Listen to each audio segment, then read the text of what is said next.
আচ্ছা, চলুন একদম মূল বিষয়ে ঢোকা যাক। দৈনন্দিন জীবনে ফ্রিজ তো আমাদের সবারই লাগে, তাই না? কিন্তু সবসময় কি আর একদম নতুনের পেছনে ছোটা সম্ভব? অনেক সময়ই দেখা যায় বাজেটের কথা ভেবে সেকেন্ড হ্যান্ড বা পুরনো ফ্রিজের দিকেই ঝুঁকতে হচ্ছে। আর এটা খুবই স্বাভাবিক একটা ব্যাপার। কিন্তু এখানেই রয়েছে কিছু লুকানো ঝুঁকি। আজকের এই আলোচনায় আমরা ঠিক সেই ঝুঁকিগুলো নিয়েই কথা বলবো, যাতে পুরনো ফ্রিজ কেনার সময় একদম সঠিক সিদ্ধান্তটা নেওয়া যায়। এই যে বাজেটের ব্যাপারটা, এটা কিন্তু আমাদের অনেকের জন্যই একটা বাস্তব সত্যি। কম বাজেট থাকাটা মোটেও দোষের কিছু না। অনেকেই চান কষ্টার্জিত টাকায় সাশ্রয়ী মূল্যে একটা ভালো জিনিস পেতে। আজকের এই পুরো আলোচনাটা সাজানোই হয়েছে মূলত ক্রেতাদের সুরক্ষিত রাখার জন্য, যাতে করে কষ্টের টাকায় কেনা জিনিসটা পরে রাতের ঘুম হারাম করার কারণ না হয়ে দাঁড়ায়।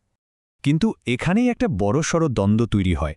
ব্যাপারটা হলো, একদিকে টাকা বাঁচানোর চেষ্টা, আর অন্যদিকে পুরনো যন্ত্রপাতির লুকানো সব ত্রুটি। একটা ইলেকট্রনিক্স জিনিস, বিশেষ করে ফ্রিজ, যখন বছরের পর বছর চলে, তখন এর ভেতরের কলকবজায় তো কিছুটা ক্ষয় হবেই। এটাই তো যান্ত্রিক বাস্তবতা। এখন সস্তায় কিনতে গিয়ে যদি এমন একটা জিনিস বাসায় আনা হয় যার ভেতরটা বলতে গেলে পুরোটাই অকেজো, তাহলে তো টাকা বাঁচানোর বদলে মেরামতের পেছনেই উল্টো আরও গাদা গাদা টাকা বেরিয়ে যাবে। আর ঠিক এই জায়গাটাতেই আমরা একটা মস্ত বড় ভুল করে ফেলি। শুধু বাইরের ঝকঝকে চেহারা দেখে গলে যাওয়াটা একেবারেই উচিত নয়। বিক্রি করার জন্য অনেক সময় পুরনো ফ্রিজের গায়ে নতুন রং বা দারুণ সব স্টিকার লাগিয়ে একদম নতুনের মতো চকচকে করে রাখা হয়। কিন্তু ভেবে দেখুন তো, ফ্রিজের আসল কাজ কি? বাইরের সৌন্দর্য দিয়ে হয়? ভেতরের ইঞ্জিনই যদি ধুঁকতে থাকে, ওই চকচকে খোলস দিয়ে কি হবে? তাই বাইরে চাকচিক্যের চেয়ে ভেতরের আসল অবস্থার দিকেই নজর দেওয়াটা সবচেয়ে বেশি জরুরি। তো এই জিনিসগুলো মাথায় রেখে কেনার আগে একটা চেকলিস্ট ফলো করাটা কিন্তু মাস্ট। অন্তত ৩টি বিষয় যাচাই করে নেওয়াটা অত্যন্ত জরুরি। প্রথমত, ফ্রিজের অরিজিনাল কম্প্রেসারটা ঠিক আছে কিনা। দ্বিতীয়ত, কোথাও কোনো গ্যাস লিক হওয়ার চিহ্ন আছে কিনা, সেটা খুব সতর্কতার সাথে দেখতে হবে। আর তৃতীয়ত, ভেতরের পাইপটা আসলে কি দিয়ে তৈরি। যে কোনো ব্যবহৃত ফ্রিজ কেনার আগে এই ৩টি ধাপে যাচাই করাটা একজন সচেতন ক্রেতার জন্য একেবারে বাধ্যতামূলক বলা চলে। চলুন, এই প্রথম দুটো টেকনিক্যাল পয়েন্ট একটু গভীরভাবে বোঝা যাক। একটা ফ্রিজের সবচেয়ে গুরুত্বপূর্ণ অংশ কোনটা? অবশ্যই এর কম্প্রেসর। এটাকে তো ফ্রিজের হৃৎপিণ্ডই বলা যায়। এখন অরিজিনাল কম্প্রেসর পাল্টে যদি কোনো সস্তা বা আজেবাজে কম্প্রেসর লাগানো থাকে, তাহলে সেই ফ্রিজ কয়দিন টিকবে? এরপর আসে গ্যাস লিকার ব্যাপারটা।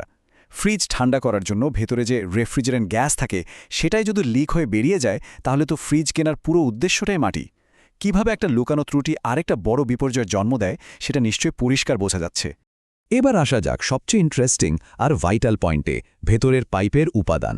অনেক পুরনো ফ্রিজে দেখা যায় অরিজিনাল কপার বা তামার পাইপ সরিয়ে সেখানে অ্যালুমিনিয়াম পাইপ জুড়ে দেওয়া হয়েছে। কপার পাইপ হলো এই ইন্ডাস্ট্রির গোল্ড স্ট্যান্ডার্ড, দারুণ টেকসই আর দীর্ঘস্থায়ী। অন্যদিকে অ্যালুমিনিয়ামের পাইপ খুব দ্রুত নষ্ট হওয়ার একটা প্রবণতা থাকে। মেরামতের খরচ কমানোর জন্যই অনেক অসাধু বিক্রেতা এই কাজটা করেন, যা সাধারণ ক্রেতাদের চোখ এড়িয়ে যায় খুব সহজেই। বিষয়টা আরেকটু ক্লিয়ার করা দরকার। অ্যালুমিনিয়াম পাইপ যে শুধু একটা সস্তা উপাদান তা কিন্তু নয়। ফ্রিজের ভেতরের ওই আর্দ্র পরিবেশে অ্যালুমিনিয়ামে খুব দ্রুত জং ধরে বা ফেটে নষ্ট হয়ে যায়। আর একবার পাইপ নষ্ট হয়ে গ্যাস লিক হতে শুরু করলেই কুলিং সিস্টেম ফেইল করে। মানে পুরো যন্ত্রটাই একেবারে অকেজো হয়ে যায়। যারা একটা নির্দিষ্ট বাজেটে ফ্রিজ কিনে নিশ্চিন্ত হতে চাইছেন, তাদের জন্য এই একটা মাত্র সমস্যাই কিন্তু পুরো বিনিয়োগটাকে একেবারে পানিতে ফেলে দেওয়ার জন্য যথেষ্ট। এতক্ষণ ধরে যেসব লুকানো যান্ত্রিক ত্রুটির কথা বলা হলো, সেগুলো খালি চোখে বা সাধারণ মানুষের পক্ষে ধরা তো প্রায় অসম্ভব, তাই না? তাহলে উপায় কি? এর সবচেয়ে জবরদস্ত আর চূড়ান্ত সমাধান হলো অভিজ্ঞ টেকনিশিয়ানের সাহায্য নেওয়া।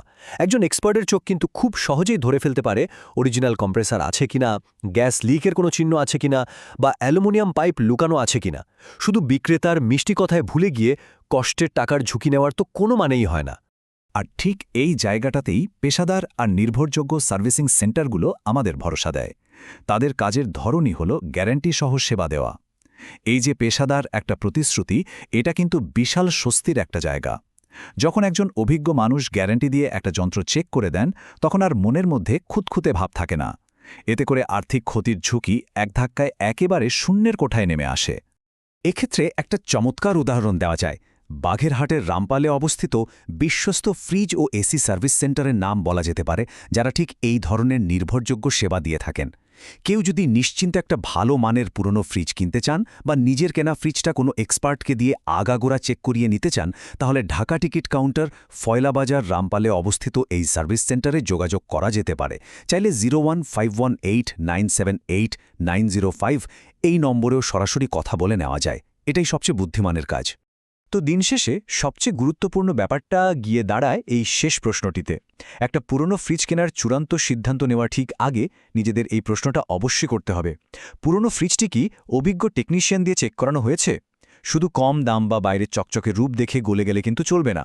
একটু সতর্ক হয়ে সঠিক যাচাই বাছাই করলেই কিন্তু একটা দীর্ঘস্থায়ী আর ঝামেলাবিহীন ফ্রিজ পাওয়া সম্ভব। আশা করি আজকের এই আলোচনাটি পরবর্তীতে পুরনো ইলেকট্রনিক্স কেনার ক্ষেত্রে একটা নিরাপদ আর সচেতন সিদ্ধান্ত নিতে দারুণভাবে সাহায্য করবে।